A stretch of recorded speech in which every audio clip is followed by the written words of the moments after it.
October 2003. An unfamiliar spirit fills the air in Liberia today. It is a spirit long forgotten in this war-torn country. Hope.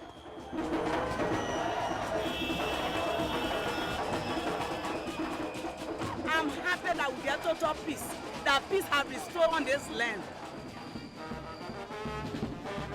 Businessman Judy Bryant returns to his country to be inaugurated as head of a new transitional government, ending years of civil war. I'm very, very happy for this occasion. For long we have been suffering, and today we have a new chairman that will steer the affairs of state.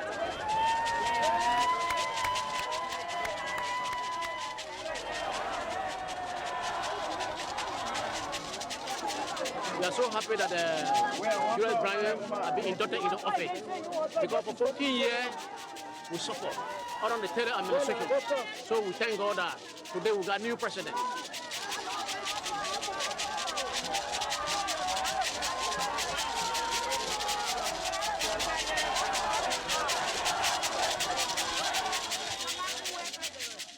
We gather here today to celebrate the beginning of the end of civil conflict in our country.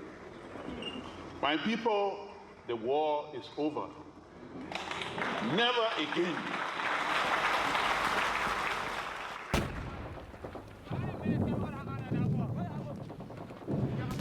Three months earlier, the streets of Liberia's capital city, Monrovia, had been a battlefield. What happened in Monrovia surpassed all of the other terrible ordeals that happened. In the center of it all stood one man, Liberia's president, Charles Taylor. Since 1989, he had waged war on his own country.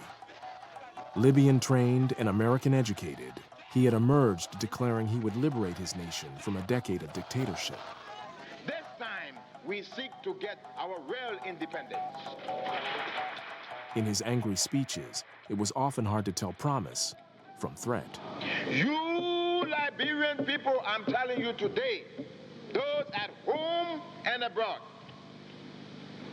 Charles Taylor is only the mechanism for what you want. What they got was a brutal warlord whose army acted more like thugs than soldiers. He forcibly recruited children and used murder as a tool of statecraft. Taylor killed my unborn mother. Taylor killed my son and butchered him. Taylor killed my sister who was in the 8th grade I was sponsoring. They used an iron, put the iron on the forehead of the girl, and then beat it down until it went through her, and she remained on the iron. Taylor replaced the rule of law with fear and terror. He plundered the country's natural resources, amassing a fortune said to be in the billions. The people of Liberia plummeted into abject poverty. Outside Liberia, Taylor armed terror groups in neighboring Sierra Leone, Guinea, and Ivory Coast, destabilizing the region. In 1999, Taylor's stranglehold on the country was challenged by the rebel group LURD, Liberians United for Reconciliation and Democracy. They proved every bit as ruthless. Thousands of civilians fled from their homes or were killed. Entire villages were destroyed. The 4-year battle came to a head in the summer of 2003. LURD forces reached Monrovia. It was a ferocious fight. Taylor resorted to his old tactics: fear and intimidation. They are terrorists, they are murderers. They are not going to escape justice. A massive hunt will begin all over the city. And if they are found, they we will be punished.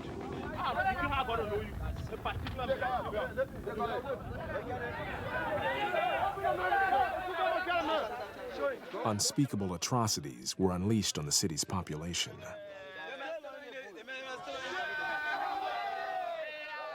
When the Liberian forces came, they went and did a lot of shooting, looted people, raped women. But then the Taylor forces came at last. When they got there, they too make it worse. They went in the houses of the people, break into our homes, shoot people, kill innocent people, do all lot of things.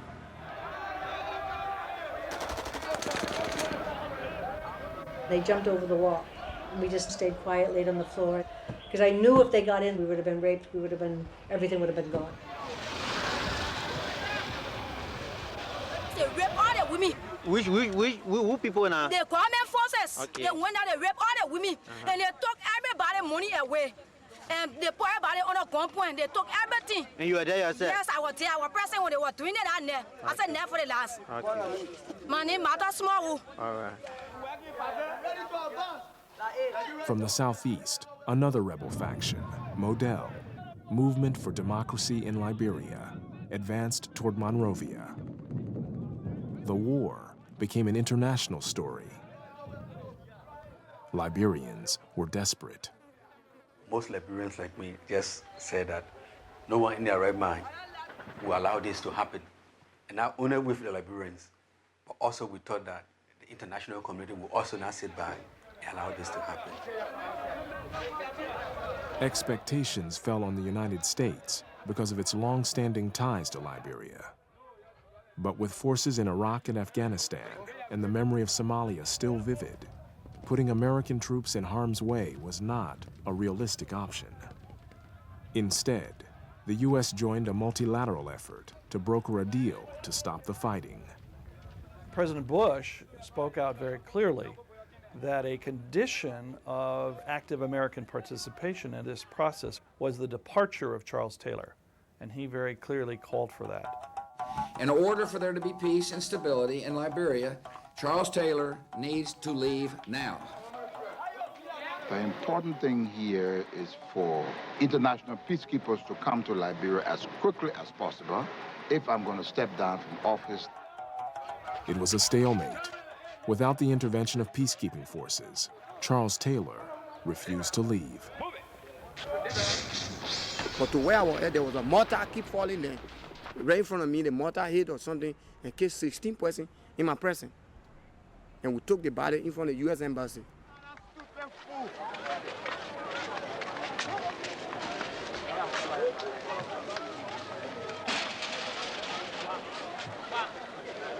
The bodies sent a chilling message the international community could not ignore. A pile of bodies before the United States Embassy.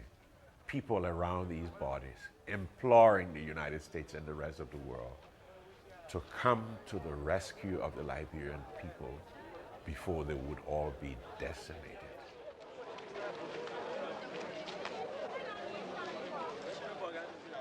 I want to let the government know, the law rebels to understand that the people are continuing to die. And I want to blame America for what have occurred yesterday.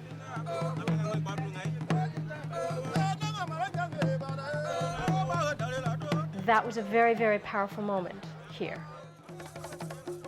Seeing people pile up their dead, pile up their loved ones in front of the gates of the U.S. Embassy, and Marines watching from behind their bulletproof windows.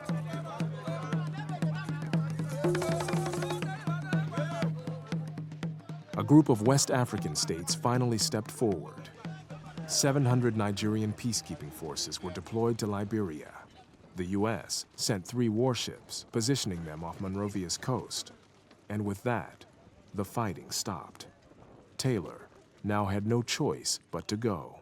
I did not want to leave this country. I can say I am being forced into exile by the world's superpower. On August 11, 2003, Charles Taylor finally left his country for asylum in Nigeria. Since Taylor had arrived on the scene in 1989, 250,000 Liberians had lost their lives to violence and starvation. Another 1 million of his people had been displaced from their homes and villages. I will always remember you wherever I am. And I say to you, God willing, I will be back. War-weary, Liberians wondered if this was truly a final farewell.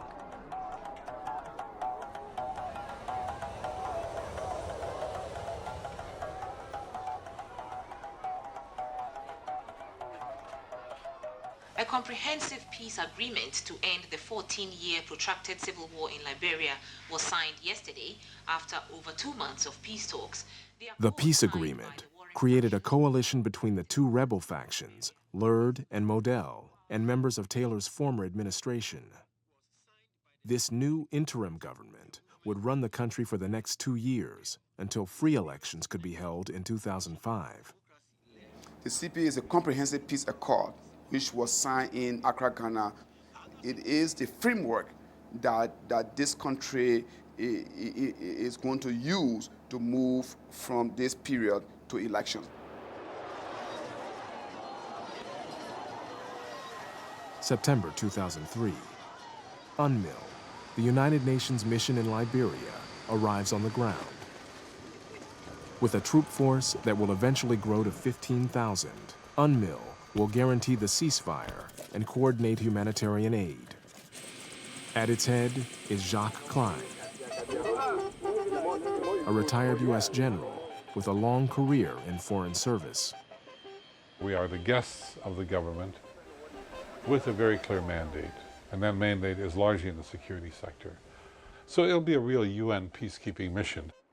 Security here now is everything, but that means serious demilitarization, where every rifle, every machine gun is taken away. UNMIL will have to formulate a strategy for disarming the combatants. Guns must first be collected in Monrovia. As troop strength grows, UNMIL will move into the countryside, where armed units still menace the civilian population.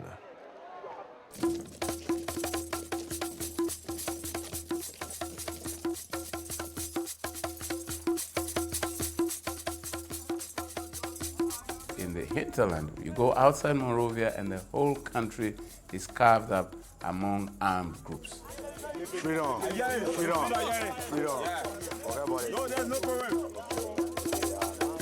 Guns continue to be out there in the hands of young men and women who are very easy to inflame.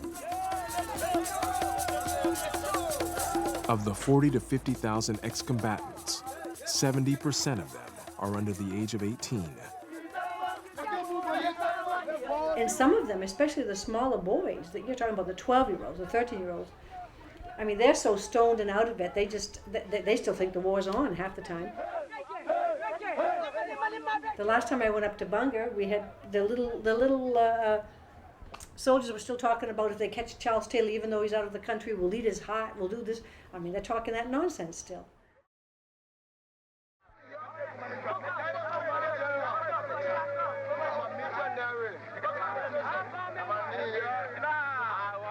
A lot of the guys that you see are fighting, the child soldiers and some of those guys that are fighting, they are simply fighting not because they have any political reasons for fighting, but because they found themselves destituted and society seems not to have any mechanism for salvaging their hopes. And so the only way out is to revert to the AK-47, which they will use as a basis for survival.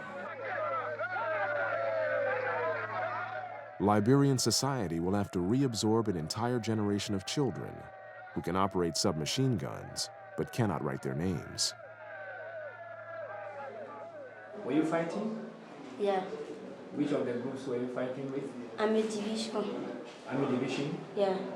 The government troops? Yeah, the government troops. I'm fighting for Law Forces. Army Division, 2nd Brigade.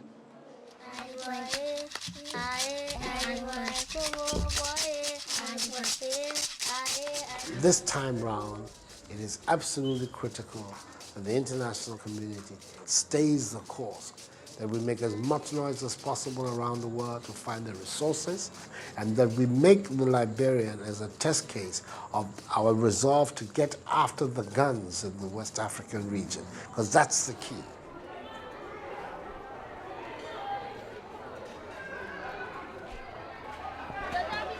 With the countryside still unstable, UNMIL's first humanitarian task focuses on the large numbers of people who fled to Monrovia during the war. When we arrived, we found 300,000 people here.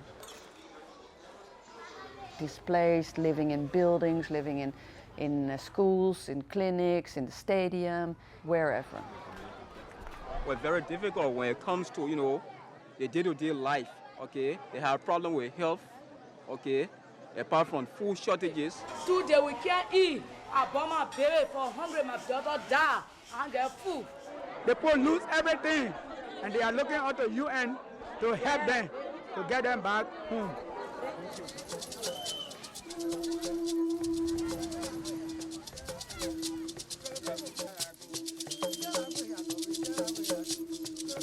It's hard to imagine, for someone who hasn't been there, the amount of destruction and devastation that the Civil War brought to Liberia, which had been one of the most economically advanced and relatively well-off countries in Africa. The dilapidated buildings of downtown Monrovia once stood as symbols of Liberia's prosperity. Liberia had been a booming center of commerce, employing thousands in the timber, rubber, and iron ore industries. But its success was built on the domination of a ruling elite. The descendants of freed American slaves who had come to Africa determined to create their own country. They founded the Republic of Liberia in 1847 with the support of the U.S. government. Just 5% of the population, these Americo-Liberians forced the local tribes into servitude. After a century and a half of oppression, long simmering tensions erupted.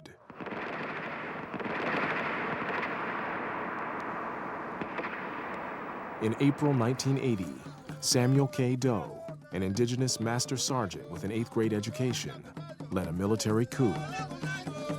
Doe destroyed the old caste system, but along with it, the nation's institutions, its prosperity, and any semblance of order. Liberia descended into a void, and into it marched Charles Taylor.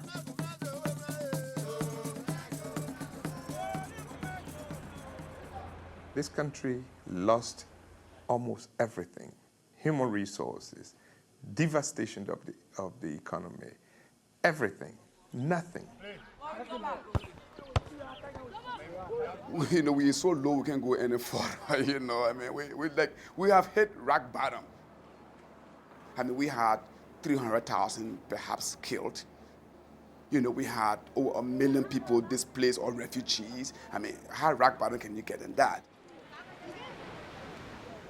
We're in the city here of Monrovia of 1 million people without running water and without electricity.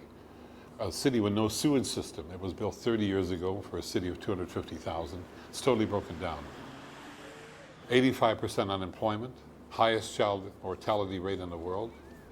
The United Nations Development Program has an index every year where they measure development in every country. The country at the bottom of the list this year is Sierra Leone. It's 177th. Liberia is not on the list because there's nothing to measure. So I'm telling my people, look, we have to work to get to the bottom of the list next year. So at least we're on the damn list. So there's something to measure.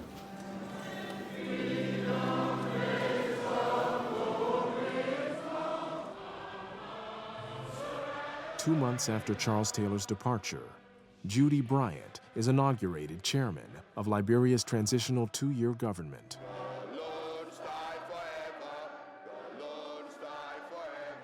It is a new beginning for the country, a moment filled with expectation. I, Charles Judy Bryant, do solemnly swear. Do solemnly swear. The government has to know that they have to be committed to develop this country. This country is for everybody, not just for a handful of people. If no government before ours has served you well, this government will. Liberians have heard the pledges before. Top priority will be given to education, health care, and food security. There will be zero tolerance for corruption in this administration. Business as usual ends now. Let me caution you. The challenge is great. Bryant inherits a national treasury looted under Charles Taylor.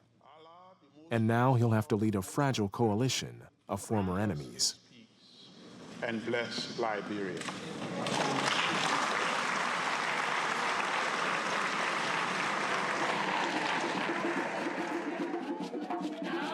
Still, the very existence of a new government provides a moment of great optimism for Liberians.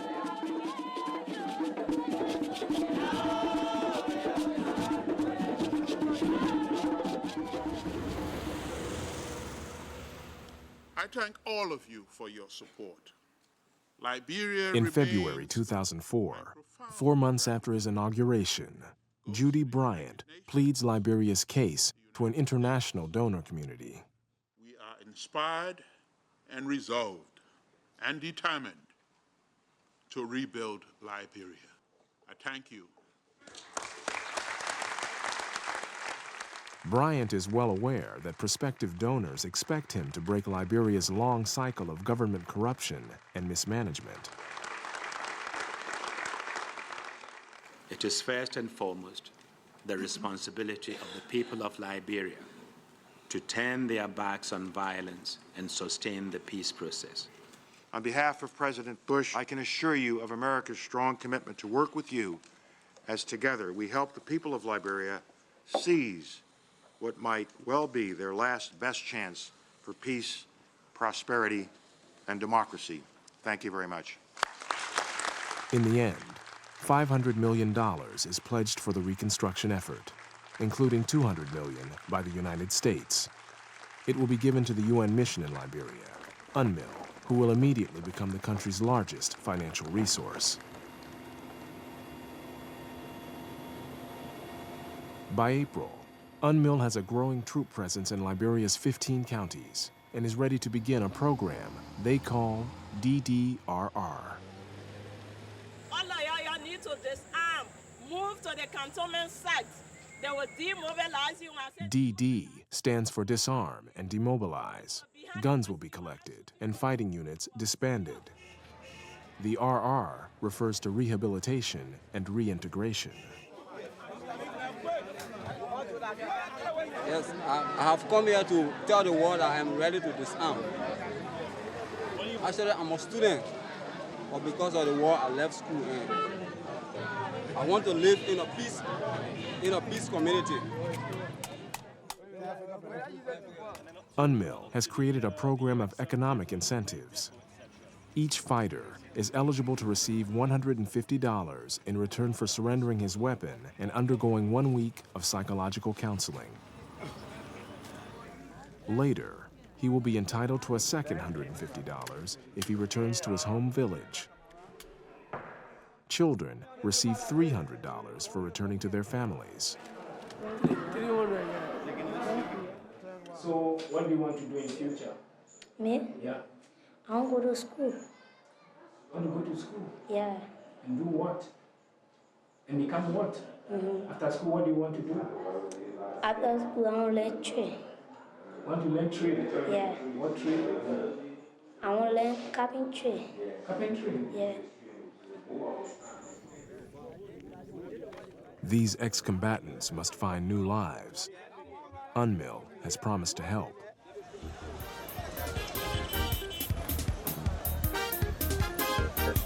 I want to welcome you to UNMIL Radio on 91.5 FM.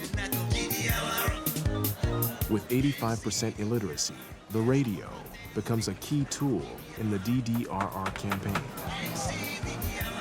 You ex-combatants, the Liberian people are prepared to forgive you. Are you also prepared to give up your attitude of war? To become a good citizen, give your arms to all males, go to school, get married, find a job, or do something worthwhile.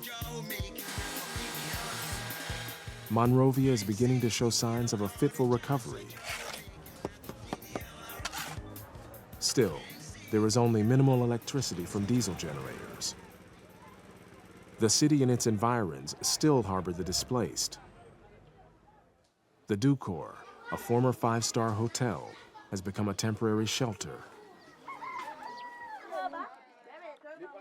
Outside Monrovia, camps are still filled with people waiting to go home. People are finding work wherever they can.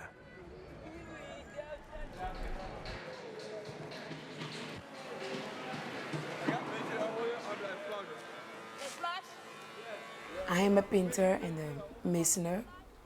I did masonry because I was not afforded the opportunity to finish my high school because of the senseless war. I'm thankful to God that I got this job. It's a bit hard for me now because I have a lot of families I have to take care of. Right now, I'm taking care of 15 persons. In this house, I have my uncle, and then I have my grandmother. I have my sister, she's here, my niece, and my nephews, the small ones, and also my other niece.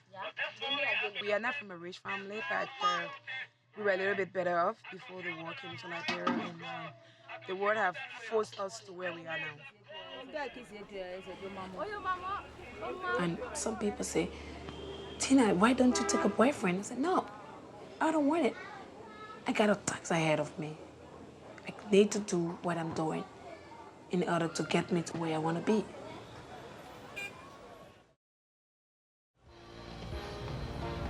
And this is Press Talk, giving you an intuition in the news. Forced underground or into exile during the Charles Taylor years, a new generation of political activists has emerged. In the new Liberia that we think that we are building, we must make sure that public officials are clean. Our generation, this generation, has been presented with a historic opportunity, an opportunity to recreate the Liberian state. And I think that's a challenge we have to take seriously. It's not guilty until it's proven. Proceeded. Freedom of the press, non-existent under Taylor, has returned. Journalists have embraced their role as political watchdogs. I've written pretty close to 9 articles since I returned to Liberia. We are doing everything possible to ensuring that our voices are heard as they ought to be. Horizontal elbow, move. Horizontal elbow, move. International law enforcement authorities have set out to create something new in Liberia: honest cops. We're rebuilding the whole police force. We assumed that Taylor's police force were totally corrupt. At the rate we're going, we should have about 1,900 by the time of the election. That's the goal. Y'all see, you guys been around here and lived here all your life. You've seen police officers do illegal acts. That's why you guys are here to say, well, you know what, I'm gonna make a change and I'm gonna be a leader.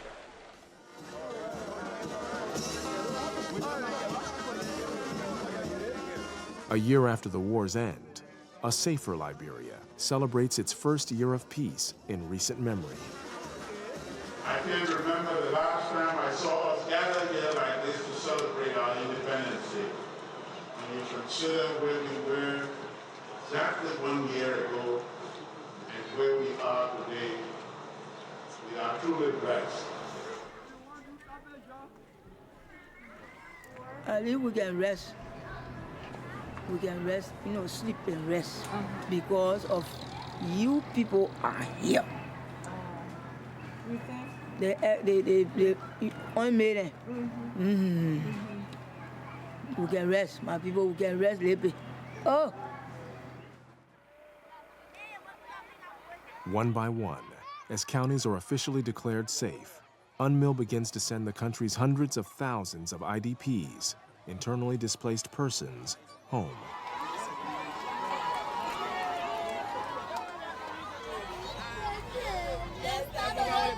Last year, during the worst moments of the war, Returning home seemed both an improbable and distant dream.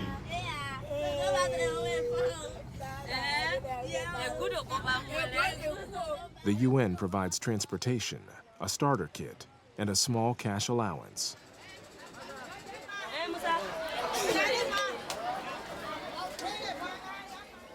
Many have not seen their town or village for years.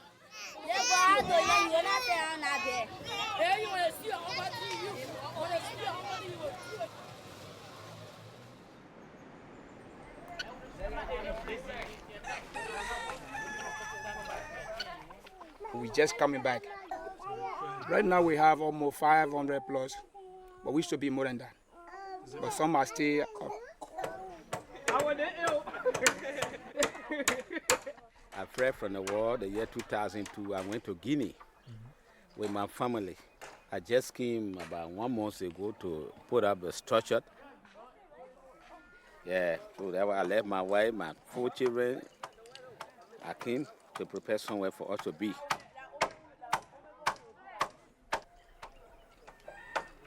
For food, right now, no way.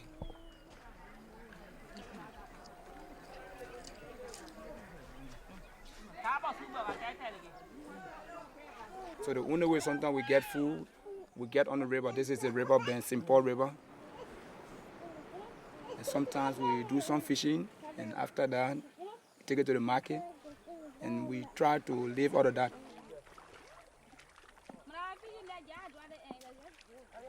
Before we have it, they say food basket for Liberian. This is Lofa County, food basket for Liberia. So you have to start making plans. If we get seeds, we make our farm. As soon as we receive the assistance, we are ready.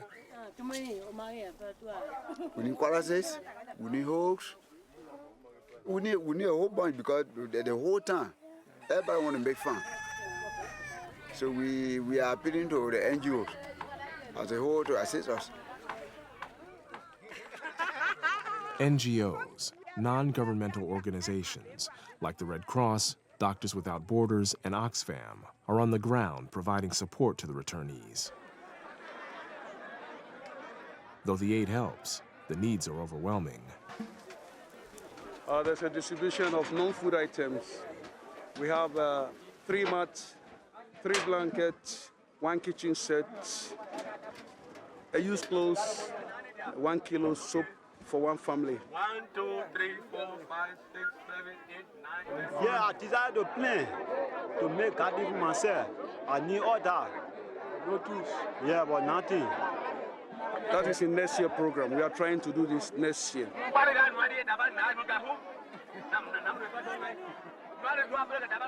But you go there, all the area was burned down, broken. I think you can see the structure that here. You see the school campus there, you feel sorry for no school. It was a high school with a dormitory. But this time, it's nothing.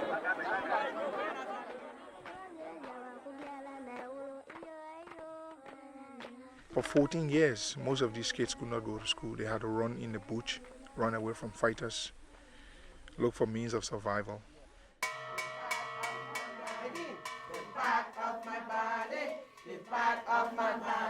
My eyes have to see, my ear has to hear, my nose has to smell, my tongue has to taste. You know, they have been staying from school so long, their parents have been keeping them from school since the war. In the class, sometimes you see 12 years, old child in the K1. What's your class? 6th grade. You're in the 6th grade? Yeah. How old are you now? 18 years. 18 years old. Judy Bryant has promised that education will be a priority for his government. Yet schools are slow to be repaired, and funding for even the most basic needs is not being provided.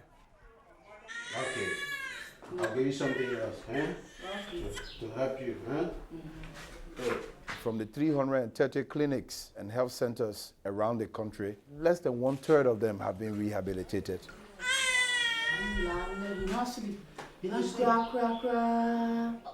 The health indicators have gone from bad to worse. The prevalence rate of HIV/AIDS continues to increase. So a lot more needs to be done. Population-wise, we actually cater between 600 to 700,000 population. I'm a general surgeon, I'm an ophthalmologist. I have to end up doing gynecological surgeries, orthopedic surgeries, because these people cannot go anywhere. The only stopping point where they know is Phoebe Hospital. 95% of what goes on in health in this country is from the donors through the NGOs. People were waiting to see some success rate in a disarmament. Okay, thank God we have achieved that. But the donor funding is slow to come in, and the government's disbursement to the health sector is almost inexistent. You know, when you come out of 15 years of crisis, it takes time, my friend. When peace comes, people are more resilient and they're more eager for everything. And the bad thing is that you don't have the resources to satisfy everything at the same time. Our budget in the FY 2005 Liberian government budget is $80 million, 1/10 of what it should be.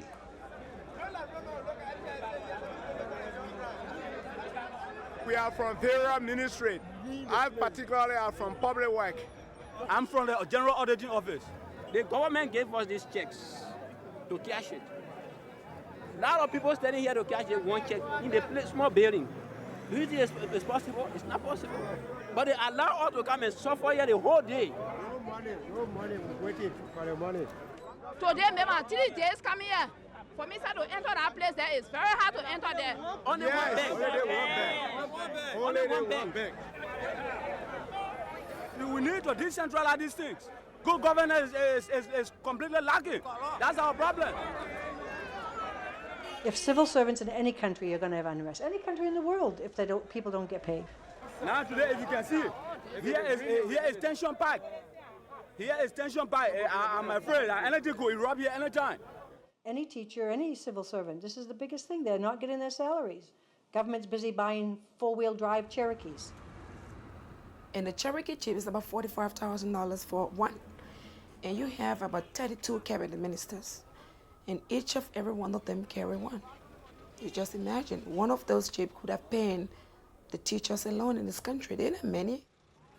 Purchasing cars, renting big buildings for government officials is not important. What is important is the interest of the people. We knew we were going into this government with people of different values, many of whom came to satisfy the desire of paying themselves for taking weapons and getting Charles Taylor out of office. And they came in and said it was payday time. Sometimes you go to a ministry and an official will be sitting there or a functionary will be sitting there and he has to sign a document and he will tell you, there's no ink in my pen. That's a code word for give me money. Or he will say, knock my belly and make me fart. You gave the government to three factions who were the warring parties. And they didn't take the ministries of gender or health. They took finance, they took the airport, they took the harbor. Those are the kind of things that make money, that bring income. Since the new government's inception, there have been reports of bribery, theft, and corruption at Monrovia's port. The result has been price increases on food and gas, and huge losses in government revenues. Secret deals have also allegedly been made involving the country's diamonds, timber, and iron ore.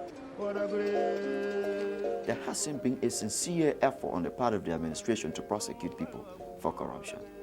Because prosecuting people for corruption will mean setting the stage for prosecuting yourself. I don't think there's any law on the book that says that somebody steal or somebody embezzle, that person should not go to court. All Judy Bryan needs to do is to apply the laws. Yes, there will be cries of corruption, but I'm not going to condemn anybody on an allegation. If people are corrupt, bring the evidence and we'll prosecute them. When I see what happened during the Doe administration, during the Taylor administration, and compared to this administration, the only difference that I see now is the change of security. That is about because we have UNMIL on the ground, and UNMIL is providing security. No drinking water, no quarreling, the citizens suffering from poverty. You go on the highway, displaced people sit in the bush. no shelter, no food for them to eat. The government runs 65,000 cars. You go to Freeport, the government corrupt everything, $1 million missing. All the government corrupt everything. We're suffering in the country, no food for us to eat, we're suffering.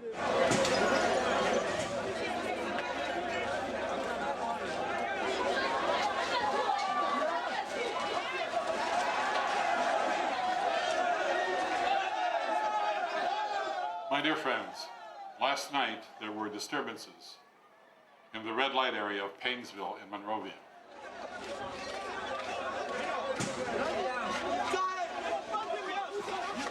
As riots break out on the streets of Monrovia, violence in Liberia becomes an international story once again.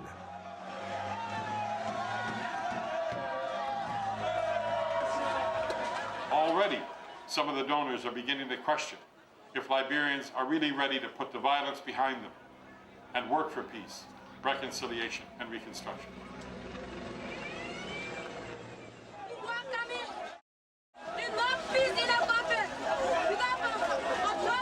People who are angry, and a lot of people are angry because they see a government in place that is behaving in a very callous manner. Callous because they know the environment within which they are functioning. 85% of the population is unemployed. Massive poverty.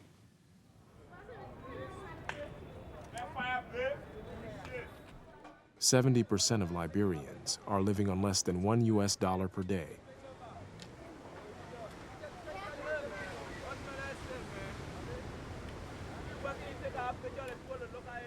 Some people don't have money to go and buy a truckload of sand, so they come here and buy a bag of sand. The people want to send to do that the poor people, they want to do their love renovation because the structure that got damaged during the war. So sell it to them. We need a sand to sell it to get our daily bread to eat. There's no job. There's no job facility in the country. We fight the war, we disarm the army, but up to this time there is no job. Army went and give us $150 first. Secondly, Army gave us $150 again, which was $300. We tell Army thank you for what is done. But the main plans and purpose that Army told us on the cantonment, they told us that from here you're going to learn the best of trade you want to learn. If you want to learn computer, you want to learn mechanic, you want to learn this, they told us. Now, we went there after we came back in town, we will go out war, nowhere. There's no training area. They've been used to arms, and they've been using arms to get money and see as a source of sustenance. The Accra Peace Agreement calls for the building and reactivation and renovation of vocational institutions. They have to be educated, they have to be trained, carpentry, masonry, and other skills, so that they can be able to be sustained. These people are in the streets. Only very few, they are working, they are enjoying themselves, we have a summit. The others just waste. We take away the guns and we say to them, behave as if you've arrived. Talk to me like a civilized person. But I can't because I know no other way to talk to you but the way I talk. So the mechanism to even resolve the simplest of conflict for most of these young people are not there at all. We as combatants will make homage to understand that if they not pay off, then we'll continue our own country here. We don't want to spoil it. So we'll continue to spoil it. We'll spoil it. If RR does not go, well, then the same people we disarm, the same people we have given hope to, might be tempted to create other security, concerns for us. I'm no more frightened. I'm no more afraid. I have been de-traumatized, rehabilitated, and reintegrated. Yeah, the people rehabilitated us. They talk to us, they persuade us not to take arm again, not to do anything to love one another. What we're here for? We are here to get our second money. Yeah, we're here for our money. For the second money, $450. There remains an uneasy coexistence between ex-soldiers and the civilians who suffered terribly at their hands.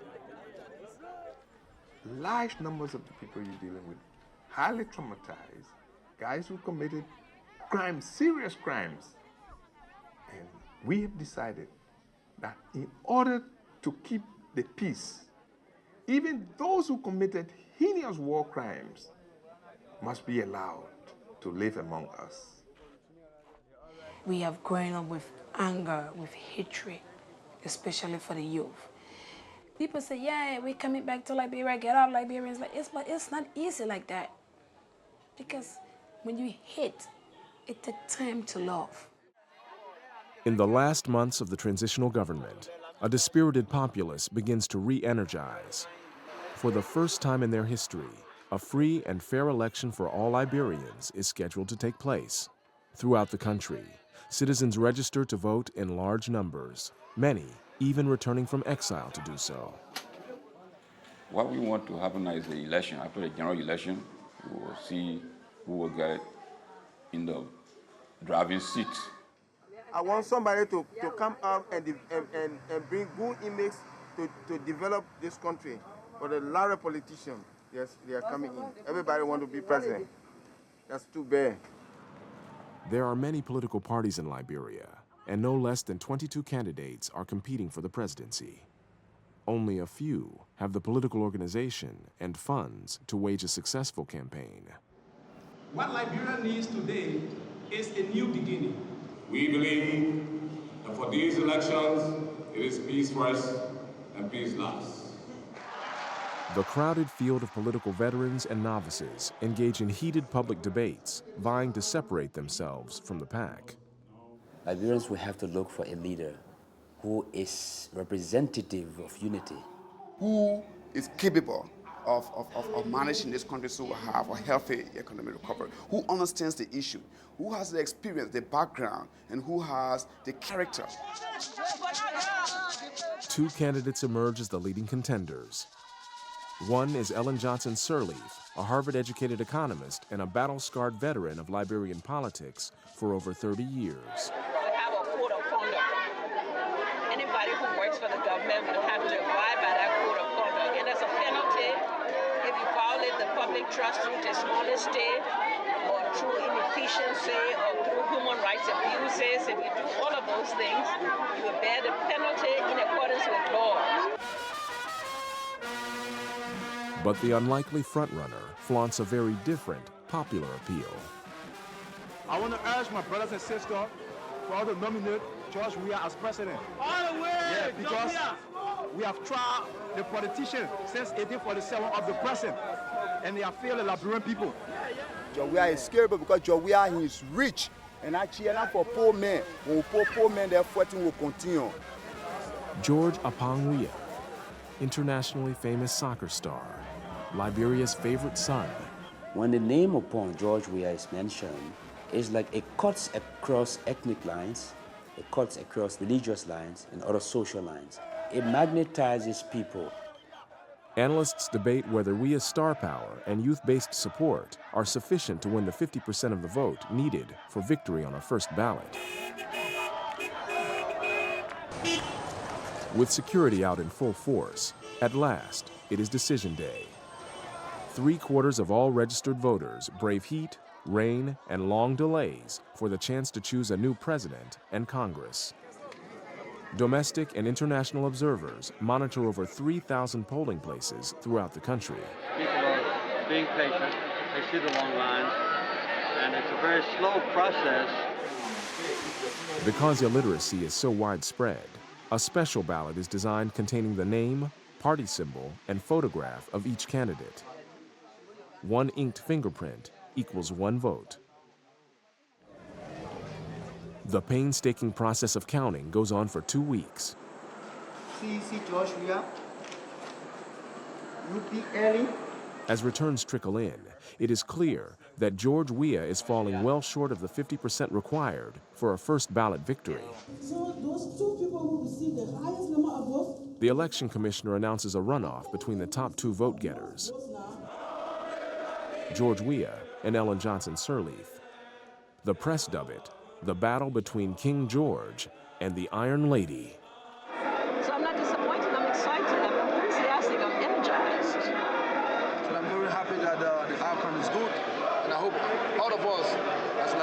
are happy with the results. I will work for my people. Liberian freedom. For 2 feverish weeks, the campaigns are in overdrive. I will not have to learn on the job. I already know the job. I have the lessons of experience. I know the failures, and I know the successes, and I know the approaches we can take to correct the failures. Will Liberians choose George or Ellen? The populist hero or the seasoned professional? His charisma, her competence. In the end, Liberians speak clearly with their votes. Ellen Johnson Sirleaf has received 59.6% and George Weah 40.4%. In a shocking landslide, winning by more than 150,000 votes, Ellen Johnson Sirleaf is elected President of Liberia.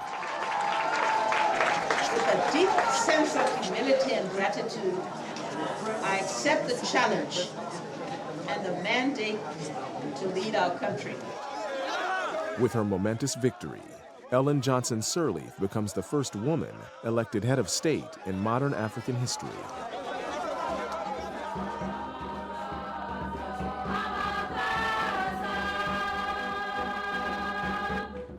Once again, the prayers of Liberians rest with new leadership.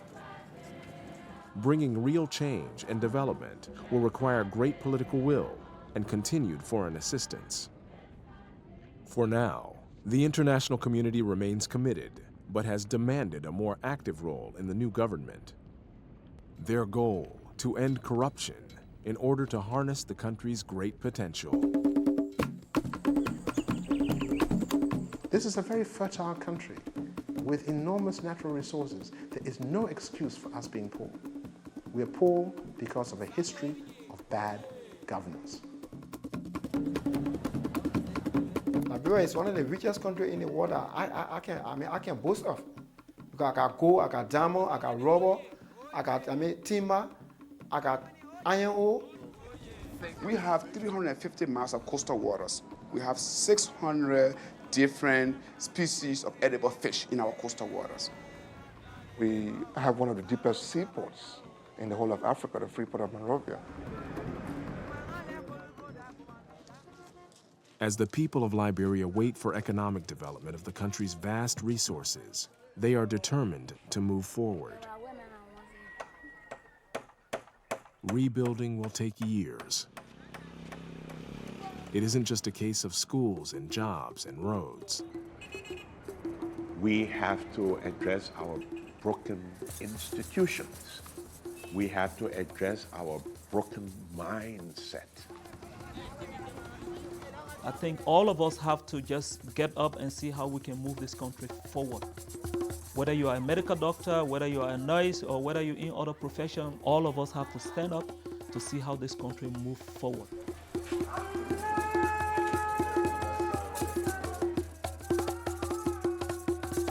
Like I said, we have the historic opportunity to recreate the state. And I think that's not something most people have in their lifetime, and we have that opportunity. And I think there's a lot of international goodwill, and there are a large number of decent Liberians, some of whom are abroad, most of whom are here. I think that if we can harness all of those capabilities, we can do wonders. I have no doubts about that.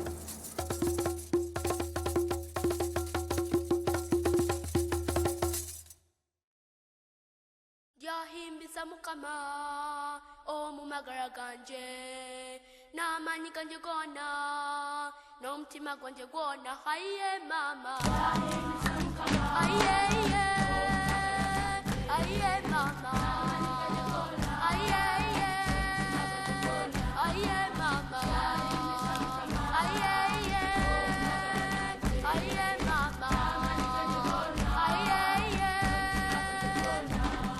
Isam kashashe Isam ihanke Isam itumbi Isam ilodona haye mama